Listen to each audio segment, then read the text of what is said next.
Hey guys, welcome to another video. Welcome also to my ride home. We're gonna do a little bit of a long way home, but that's all right. I wanted to kind of make a continuation from my last video discussing the Pro Tune and the crackles and all that jazz. And you know, I got some more content obviously planned. I apologize for the delay in content. I've said that probably plenty of times in prior videos, but I do actually apologize. It's been busy. Regardless, we are driving the GTI. We have Apex now, still rocking the stock TCU tune and still stage 1. At this point, I'm thinking going stage 2. I do want to see how loud the car is with, or how quiet it can be, I should say, with the resonator, but regardless, that's a discussion for another day. Today we're going to talk about Apex and all of the goodies to expect with Apex. We are coming up on a light, so let's get a downshift with some crackles. That does get old. Let's go do custom, just for the sake of today's. Actually, I've been enjoying medium. It gives you kind of a best of both worlds. I know in a previous video I think I liked my custom more than anything, but medium is all right. So throttle response is now unlocked. My launch control is set to a silly RPM. I should lower that. And today we won't launch it. In another video, maybe we'll test some 0 to 60s, testing out the boost by gear. If you guys want to see that, leave a comment below and let me know. But the throttle response thing is something that I always took for granted. I've never experienced in a car before, or at least I've never been able to switch back and forth. OBD11 does offer something, but it's never been a day and night difference. This is, so if I hold my throttle here, Canyon gives me a little bit more in race. My foot never changed. Never changed position, so it'll go. Race mode is diabolical. If you're in stop and go, you're like, there's a reason why there's a city mode, which I believe is the standard mode, Canyon mode, and then race mode.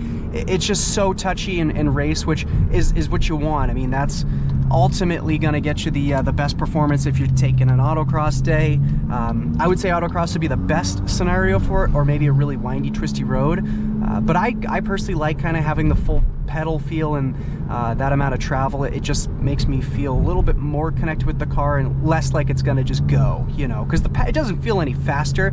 It's just a little more responsive, and I hope that makes sense. So throttle response, really happy with it. It's a cool kind of thing to tinker with if of course you guys take your GTIs off the roads or off the streets. But for me and kind of my type of driving, I don't really love race mode.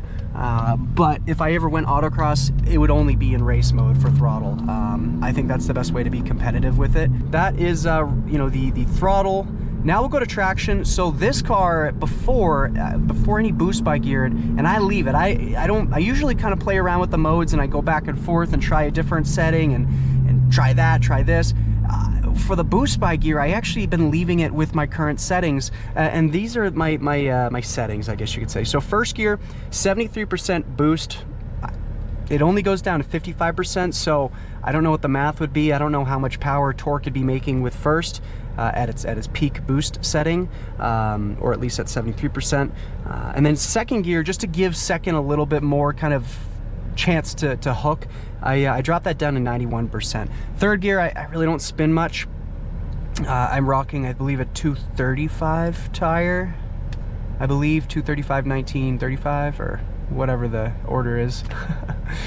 But it's an all season, so it's not the best tire, but you guys get the idea. It is still it's a decent setup. I'm happy with it, and I really don't deal with any traction issues, and I'll show you guys an example as we get kind of away from the city, or town, or whatever you want to call it.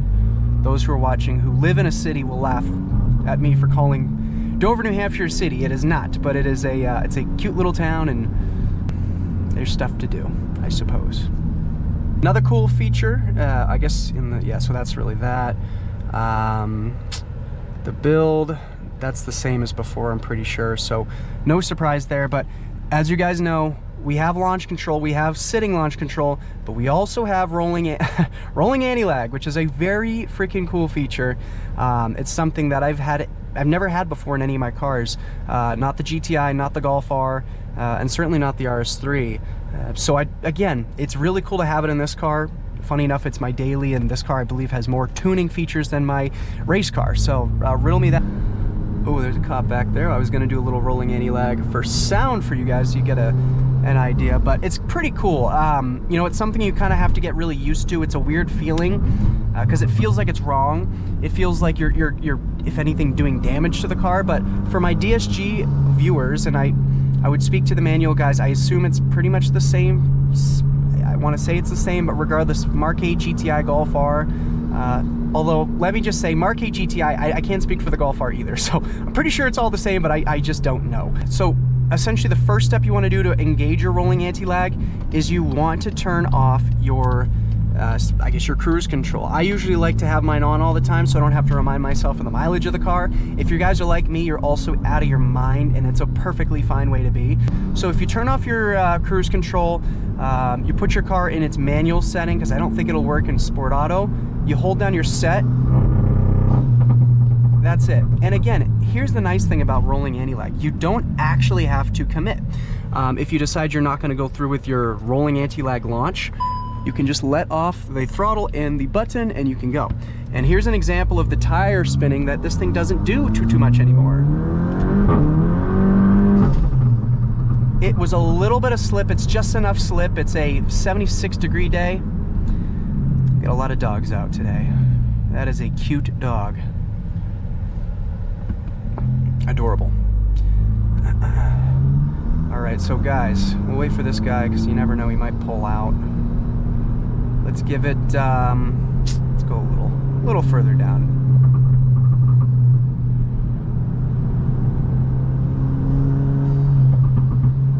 All right, so let's kind of just creep right around these RPMs. Hold down our set button, and then we let go of set, staying on the throttle. A little bit of wheel spin in second gear. As I said, I mean, it's something you're gonna expect when you're just giving it all that boost at that RPM at relatively a lower speed. That's just the nature of it, right? It is gonna spin. It's hard to avoid that. It adds more drama to the experience though, and it's not like something where it's gonna completely annihilate the tires. I'm not sure, for those wondering, if you guys can, if you guys have any questions about, well, can you do rolling anti-lag in first gear? I don't know. I really don't want to try it. That's pretty much just kind of covering the face value. I will probably put like another part video out where maybe it's just the camera. I wanted to at least get this out there for you guys, because these point of view videos I feel like are more direct. It puts you in the driver's seat, kind of gives you an idea as to what to expect with these features, and it's something I really like. I think it's a highly encourage it. If you guys are looking to tune your car, look no further. IE has the solution for you. So yeah, we'll probably end it there, but I appreciate you guys for watching and supporting the channel, and yeah, looking forward to catching you guys in the next one. Peace and love.